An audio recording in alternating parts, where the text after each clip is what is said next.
Armor Science, centre de culture scientifique, technique et industrielle, a repris et rénové l'exposition sur la bicyclette créée par Labré.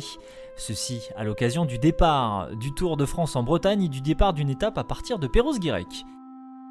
La bicyclette a été inventée pour se déplacer plus vite que l'on le fait à pied et pour éviter d'aller à cheval, moyen de déplacement onéreux, est devenu encombrant.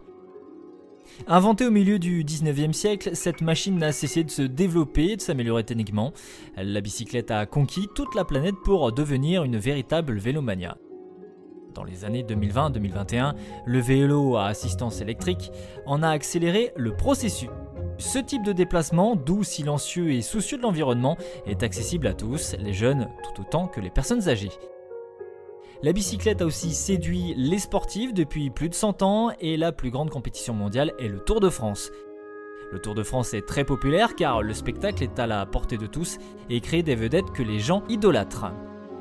Cette exposition montre l'odyssée de la bicyclette, l'histoire du Tour de France et de ses héros tels les champions bretons Robic, Bobet, Hinault qui ont connu une gloire internationale.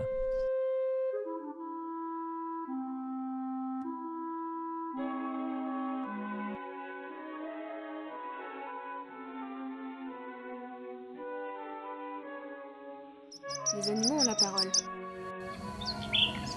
Les animaux utilisent divers systèmes de communication pour transmettre des informations. Wahrheitsstern non displigaden.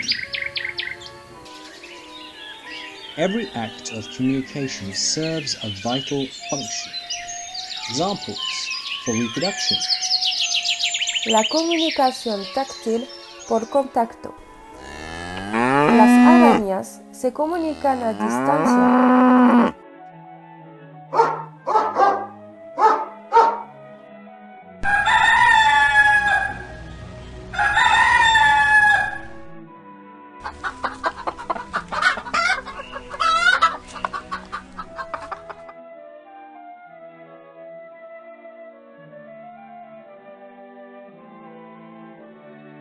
Cette exposition, présentée par Armor Science, résulte d'un travail sur le parallèle entre les débuts de l'électricité à la fin du XIXe siècle et le formidable développement industriel qui en est issu au XXe, et les débuts de l'Internet à la fin du XXe et le formidable développement des services qui en est issu au XXIe siècle.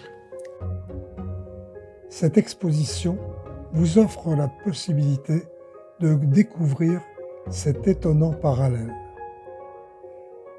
Elle est complétée par une seconde exposition autour du dessinateur Albert Robida qui, à la fin du XIXe siècle, a connu les premiers développements de l'électricité et a fantasmé les services de l'Internet qui seront mis en place 100 ans plus tard.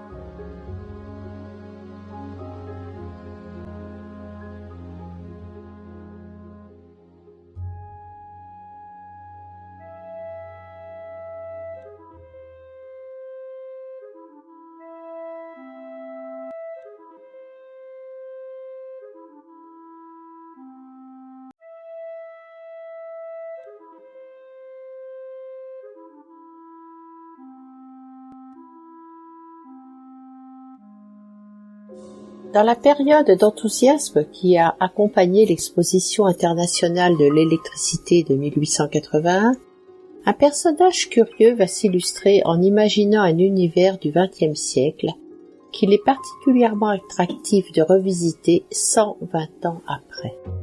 Par rapport à d'autres auteurs comme Jules Verne, il a l'intérêt d'être un dessinateur au coup de crayon extraordinaire. Même si ses écrits que l'on redécouvre aujourd'hui sont moins connus, ses dessins sont célèbres et très recherchés. Albert Robida va intégrer le peu de connaissances qu'il pouvait avoir par rapport aux nôtres dans un univers où il imagine un ensemble de services que l'on retrouvera plus de 100 ans après dans Internet. Aussi est-il naturel de se poser la question: Albert Robida a-t-il inventé Internet ?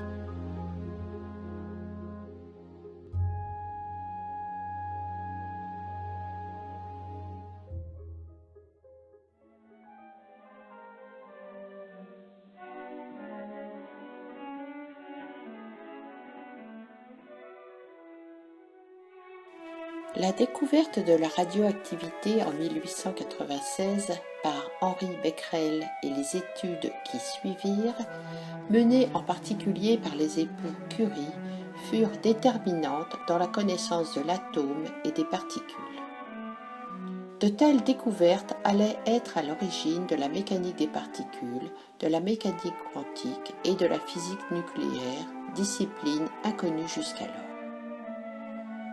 Dans cette exposition, il n'est pas question de parcourir l'histoire de la physique sur cette période. Cela prendrait beaucoup trop de temps. Nous allons juste poser notre regard sur deux personnages qui ont largement contribué à modifier la vision de Lord Kelvin. Sur cet arbre ne figurent que quelques branches, quelques événements marquants de cette histoire. Marie Curie a pratiquement toute sa vie été première. Première de sa promotion au baccalauréat, première à la licence de sciences physiques, première à l'agrégation, première femme prix Nobel, première femme professeure titulaire à enseigner à la Sorbonne, première femme à être élue à l'Académie nationale de médecine. Et un peu plus de 60 ans après sa mort, elle sera encore la première, le 20 avril 1995. Marie Curie a été la première femme à rentrer au Panthéon pour ses mérites.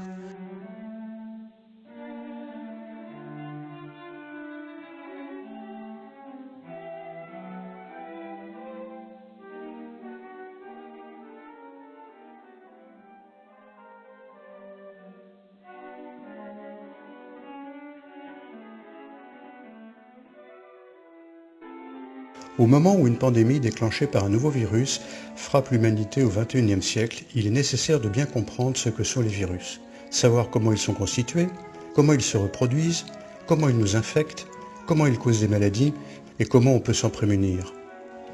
Armor-Science a choisi pour cela de vous présenter, actualisée par quelques compléments d'information, l'exposition itinérante des virus et des hommes, réalisée en 1991 par l'INSERM, Institut national de la santé et de la recherche médicale, et le Palais de la Découverte. Un des actuels administrateurs d'Armor-Science, Thierry Alfred van der Kemp, qui fut à l'époque chef du département des sciences de la vie de cet établissement culturel scientifique de l'enseignement supérieur et coordonnateur rédactionnel et pédagogique de cette exposition, vous en propose un commentaire actualisé.